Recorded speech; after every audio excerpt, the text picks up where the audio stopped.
ও বিয়ে করবে, ও বিয়ে করলে মামলা দিয়ে আমরা আয়েশকে নিয়ে আসবো। অপেক্ষায় আছি। আমি যে বাচ্চাকে বেস্ট ফ্রেন্ড করাইছি ও সেই বাচ্চা নিয়ে এত অহংকার করে। শোনো, অহংকার পতনের মূল। আমার খুব অহংকার ছিল, কারণ আমি 13 বছর বয়সে আমি ওই বাড়িতে বউ হয়ে গেছি। আমি হচ্ছে প্রথম বউ, সে আমার প্রথম হাজবেন্ড। অনেক বেশি অহংকার ছিল। আখি নতুন বিয়ে করলেই মামলা দিয়ে ছেলে আয়াশকে কেড়ে নিবে সতীন তিশা। এবার লাইভে এমনটাই জানিয়েছে আখির সতীন তিশা। বিয়ের মাত্র আর কয়েকটা দিন বাকি, ঠিক তখনই আখির জীবনে নতুন ঝড়ের আভাস।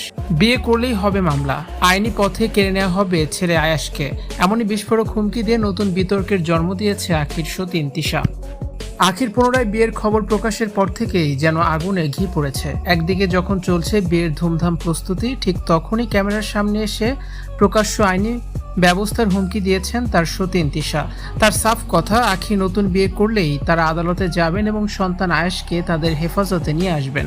তবে নেটিজেন ও অনুরাগীদের দাবি, সন্তান আয়েশের লালন পালন ও ভরণ পোষণে কখনো খোঁজখবর নেয়নি প্রাক্তন স্বামী আহাদ।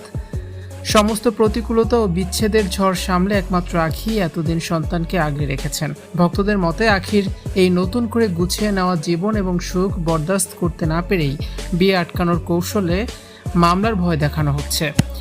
এমন জটিল পরিস্থিতিতেও থমকে যাননি আখি। সন্তানকে নিজের কাছে রাখার বিষয়ে তিনি আগেই দিয়েছেন দৃঢ়বার্তা।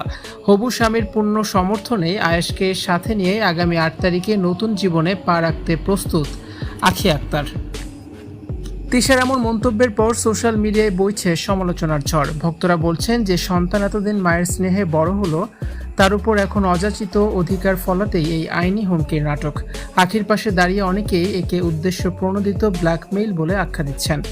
মামলার হুমকি নাকি ভালোবাসার নতুন জয়। শেষ পর্যন্ত কোন দিকে গড়ায় আয়েশের ভবিষ্যৎ ও আখির বিয়ের আনন্দ, তা দেখতে এখন কৌতূহলী চোখ নেটিজেনদের। ভিউয়ার্স, এই বিষয়ে আপনাদের মতামত জানিয়ে অবশ্যই কমেন্টস করুন।